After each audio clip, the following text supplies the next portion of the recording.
जींद हरियाणा से ब्रह्मा कुमारी विजय बहन जी कहती है कि मैं बचपन से ही श्री कृष्ण की भक्ति करती थी। घर में ही गीता रामायण पढ़ते थे। मेरी पढ़ाई भी गुरु ने गीता से ही शुरू करवाई थी, इसलिए गीता पाठ में बहुत श्रद्धा थी। श्री कृष्ण जी से मिलने की मन में तीव्र इच्छा थी। प्रार्थना भी करती थी, हे श्री कृष्ण भगवान, मुझे अपने पास बुला लो। आपने मुझे अपनी दुनिया में क्यों नहीं बुलाया, जहां आपके अंग संग रहने वाले गोप गोपियों ने इतना अति इंद्रिय सुख पाया। मन में यही तीव्र इच्छा बनी रही। हमारे पड़ोस की एक बहन नानगल से ये ज्ञान सुनकर अपने घर आई थी और साथ में त्रिमूर्ति का चित्र तथा मुरलियां लाई थी।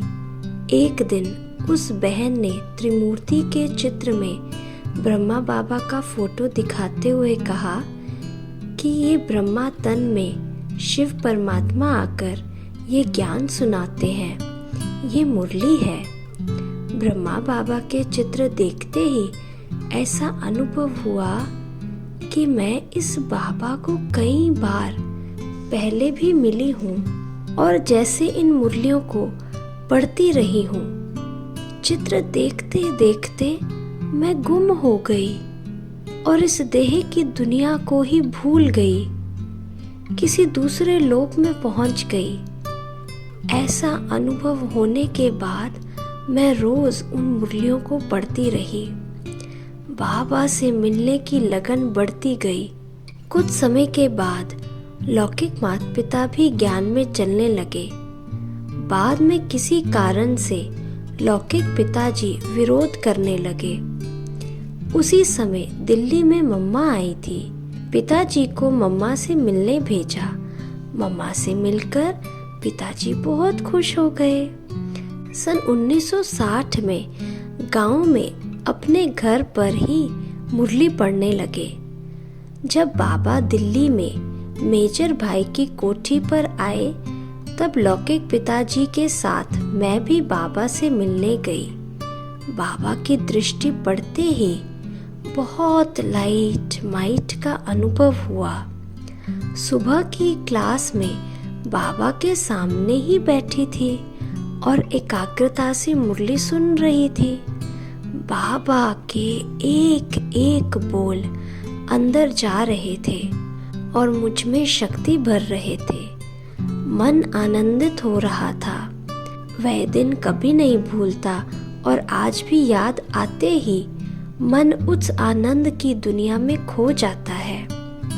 फिर हम बाबा से मिलने कमरे में गए। बाबा की गोद में अलौकिक पारलौकिक बाबा के बेहद प्यार का अनुभव हुआ। फिर बाबा की दृष्टि ने वतन में उड़ा दिया।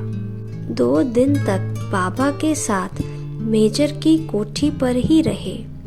बाबा मुझे हमेशा मीठी बच्ची कहते थे। बाबा ने मीठी टोली खिलाते मुझे मीठा बना दिया।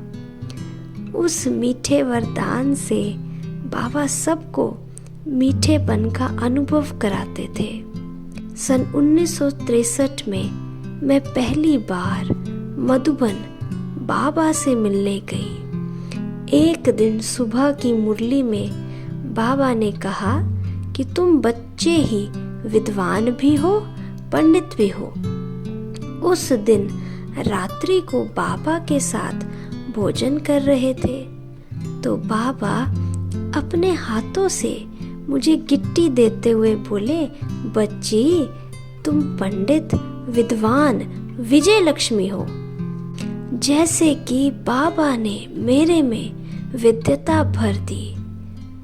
बच्चों के साथ बाबा जब चलते थे तो कभी कभी खड़े होकर दृष्टि देते थे। ऐसा लगता था कि बाबा जैसे दूर दूर कुछ आत्माओं के जन्मों को परख रहे हैं।